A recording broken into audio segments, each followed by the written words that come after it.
This episode of Brains on Games is about a memory game with animals.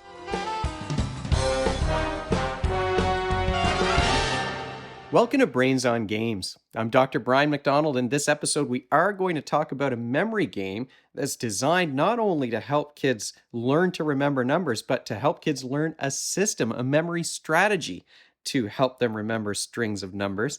It's a game that was sent to me not too long ago by a person by the name of Ekis, and it's a game called Animericals. So you've got animals, you've got numbers, you put them together, you get Animericals. This is a game for kids aged 8 and up. You can play solo or with 2 to 4 players. So it's a 1 to 4 player game, and games can last anywhere from 10 to 40 minutes. Let's take a deeper look at Animericals. Animericals is a very light memory game where what you're doing is you're replacing numbers on dice with numbered cards from your hand. You're rolling these 10-sided dice to create a 4-digit sequence, and you're gradually going to replace the dice with cards. Then you win the game by flipping all 4 of these cards over and then reciting the sequence from memory. Now, by default, you're going to be working with a 4-digit sequence. However, there are cards that will make that sequence longer and longer. You might have up to 16 digits that you have to remember. And that's why the memory strategy that you're learning by playing the game becomes important. Each digit is drawn in a way and it's colored in a way to help you make associations between the number and the animal and the colors that are represented on the cards. So you've got animals with hooves, which is a 0, and they're striped. You've got mythical creatures. They're white in color. They've got sort of a rainbow around them to make it really easy to see the white number 1 here in the middle. You've got primates, which are black. That's the number 2. Number 3 is dinosaurs. Those are going to be brown cards. Number 4 is, I was going to say insects. It's not insects. Number 4 is birds, and those are pink. Number 5 are felines. Number 6 is the insects. Those are blue. And number 7, reptiles, and those are green. Number 8 is red, and those are going to be sea creatures, aquatic animals. Number 9 are the canines. Then you've got some wild cards as well. So I tried to do those from memory, so hopefully I got them all right. I can't see what cards I'm holding up in front of the camera. To play the game, you're going to deal out 4 cards to each player. You're going to roll these 4 custom dice, and that's going to give you your digit sequence. So if I just roll these at random, you're going to have 6, 2, 9, 7 as the numbers that you're trying to memorize, and you're going to be replacing these dice with cards as you play the game. So from left to right, you're trying to replace these dice with cards from your hand. If I had a blue card, that would be the first one. I'm going to put it just like this, face up, and take that die out of the way. And gradually, I'm going to work my way up. You can play as many cards as you have matches for the cards that are, for the dice, pardon me, that are here on the table, and you're playing them face up to the table. Once you get to the 4th and final one, you flip everything face down, and then you're trying to remember the sequence of numbers in order to win the game. This is how you win, is by repeating all of the numbers that are face down on the cards once you've filled that row of 4. What you're doing as you play through this game is you're using the phrase over and over again, color creature, color feature. So the first die, you're matching the color, but the color, the number, the creature, those are already matched up on the cards. But you're trying to think of this phrase, color creature, color feature. So eventually you're going to replace all 4 of those dice using that phrase, color creature, color feature. So you're going to be thinking of a blue primate of some kind. In this case, it's a prehistoric human. It's a blue primate with a gray tongue, because the 7 is a tongue. And you can see, and once I uncover this, you can see the word tongue is written. Hopefully you can see on the little camera that the word tongue is written there, and it's green. So green refers, that green color, the feature that matches with the green color is the tongue. So the features are all based on these numbers at the bottom of the card. Not every card has all of the numbers, but you're going to then use these little cover cards to cover up the numbers that you don't want so that the one that you're matching is showing. These are clever little cards because they're double-sided and they've got two holes in them, so you can match numbers in 4 different locations. The other thing about these cover cards that's interesting is that on one side it's just a tip, and that's just a memory trick that you're trying to learn. But on the other side is some trick that you can play on the other players. So in this case, to match the number 7, I've played the trick side of the card, and once this is played, I get to swap. I could swap some cards out and shift things around. Often the tricks are take that kinds of actions that you would play against the other players. You might be taking some of their cards or looking at the cards in their hand. The tips, like I said, are just memory tips, but those are also good things to know about. You may be able to see that there are some facts about the creatures that you're playing into the sequence here. So it's a game where you're getting a little bit of information about some animals, but really what you're trying to do is associate numbers with those creatures and colors and those different body parts, those features, which might be a horn or arms or legs or fangs or a tongue. In the case of this green reptile.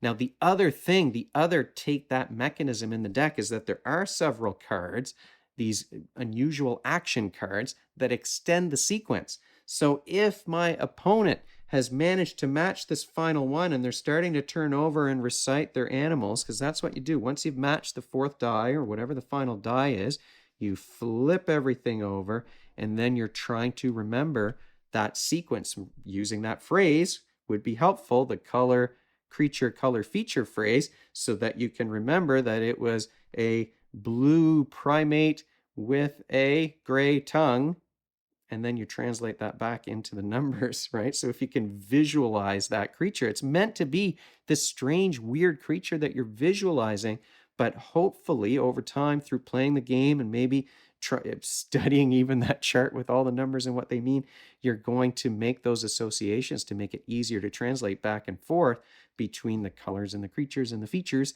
and the numbers that they represent. Now, as I was saying, there is this take that mechanism so that once the player is trying to win the game, you can then extend the sequence. So if I play one of these actions and it's meant to be some weird action that you can visualize, now this absurd action it's often some disgusting sort of body part or some physical thing. So this creature is going to barf on another creature. So the cards are all some weird action, some gross thing like that.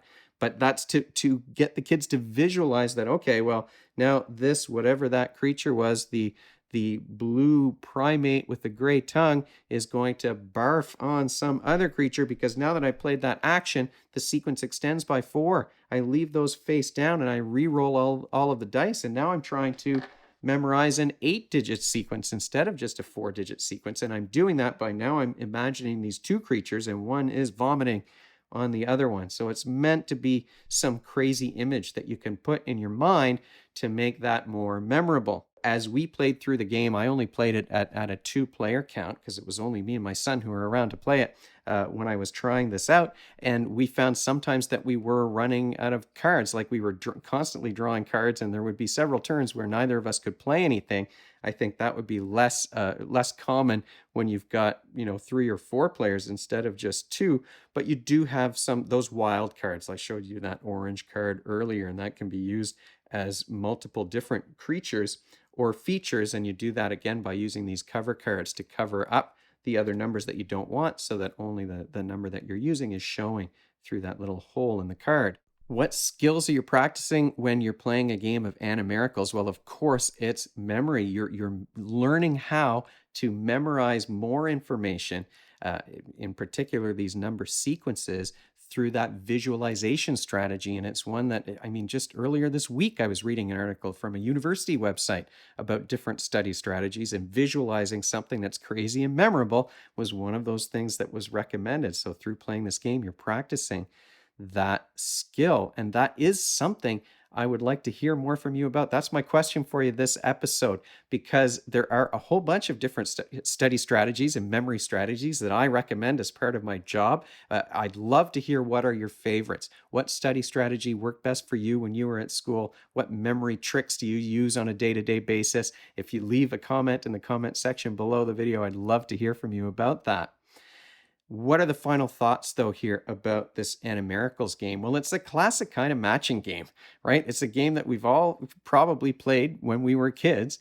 My son, even at 19 years old, when we went through a few turns with no matches and we were just drawing up cards and not able to play anything, he was saying, "Go fish." It sort of reminded him of that. You didn't get a match, you have to draw a card. Now, you're drawing a card first no matter what in this game. But anyway, it's that classic matching, and then the memory portion of the game is sort of a bonus on top of that. And you get that good feedback loop of studying the strategy makes you better at the game, but the more you play the game, the more you're going to be able to associate those digits with those different animals that you can then visualize. I think this is a good exercise for people to do. I mean, some might disagree with me. A friend of mine, I think, talked about the idea that we don't even need these number memory skills anymore. I will tell you that I can remember my friends' phone numbers from when we were kids. I don't know my own kids' phone numbers because smartphones have sort of eliminated the need for that. I look at a picture of their face or their name and I touch it, and that's it. I don't know what their phone numbers are. I couldn't tell you if I wanted to. So it's not a skill that gets exercised as much. But if that's the case, well, how do you remember your locker combination? There are other things that you may need to, other times when you need to remember information. I used to have to, when I worked at multiple different schools, there were door codes at all of the schools that I worked at. I had 5 or 6 or 7 different schools I was working at in a given week. I couldn't keep all those combinations straight. I had to have them written in my phone. Maybe if I had a good memory trick like this, it would have been easier for me to do that. But I think that's a good exercise. It's not a skill that gets exercised enough maybe now with smartphones that have sort of replaced the need to remember numbers, but I think it is a good exercise for people to kind of practice and work on in terms of their brain flexibility, their cognitive flexibility. It's a good skill to practice and to exercise. Now, what are the downsides to a game like this? Well, it's not going to be a memory strategy that speaks to everyone. When I was studying, it was repetition and rhymes and acronyms that I used. I'm not a good visualizer. Even when I was playing this game, I found myself saying the creature's name to myself over and over again, rather than visualizing it the way that you're meant to do. I was just repeating the verbal as opposed to the visual, because I'm more of a verbal learner than a visual learner. So it's not going to be a strategy that speaks to everyone. So for me, it was more sentence memory maybe that I was using more than the visual memory skills. The prototype is one where, and the cards could change. So these are things that might change over time. But the prototype is one where you may have noticed that for some reason, not all of the numbers on the feature are color coded. They don't have all of the extra features that make the links between the numbers and the creatures easier to remember. For example, you've got the number 8 with the tentacles, and hopefully that will help you remember. An octopus has 8 arms, and that's the sea creatures, and it's red in color. But if you look at the features here on the bottom of these cards, one of them is colored green, but all the rest are gray. It would be a lot easier to remember if everything was color coded and maybe even had the extra features on the number. You can see they've done that up here. The number 7 looks like a snake. That's how you remember that it's the reptile cards fall under that category. The other thing is that the cover cards that cover up the numbers, they also cover up the name of the feature. So if you're using it to say, remember that number 7 is a tongue, you're not going to see the tongue anymore. All you see is the number 7. So to me, that adds an extra layer of complexity or an obstacle between the memory strategy and the game. Similarly with the wild cards, they're not going to be a color that matches. Maybe they need things to be more color coded on the wild cards as well, because you're trying to reinforce those links between the creatures and the colors and the features and those numbers. And it didn't consistently do that enough. I felt like the wild cards we're sort of one step removed. The features where everything is covered up except for the digit made things more confusing. I had to look underneath to see, well, what feature am I supposed to be remembering here for this number 7? So it wasn't helpful as a memory strategy for me once things started to get covered up. The other thing I didn't really mention as I was going through those cards is that some of the cards you can stack two of them together to make a third color. So a white card and a red card stacked together. There's a little icon on the left-hand side of the card that indicates, red plus white makes a pink card. But that's another thing where you're seeing a little tiny drop of pink color, but it doesn't match up with all of the creatures and colors and things that you're trying to remember. So those things are helpful for the game. It makes it more flexible in terms of being able to play a card. Because like I said, there were some turns where my son and I couldn't play a card onto the table because we just didn't have a matching one for that particular digit. So it maybe makes sense game-wise to have those wild cards and cards that stack together to make different colors. But memory strategy-wise, to me, that puts an obstacle between the player and the strategy that the game is trying to teach. That being said, this is a prototype. Who knows what's going to change between now and when the game releases. This is a game that has fun animals for matching, and you get the added bonus that you're practicing those memory skills. So overall, I mean, it's one of the best memory games I can think of that I played in recent memory. So those are my final thoughts overall about Animericals.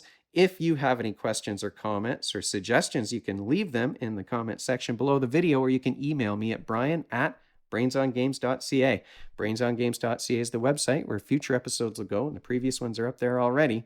Brains on Games is the Twitter handle and the Facebook page and the Instagram feed, so we're all over the place. And if you enjoyed this video and you want to be notified of future ones, you can head on over to YouTube and click that subscribe button. Thanks for joining me, and hopefully I'll see you next time.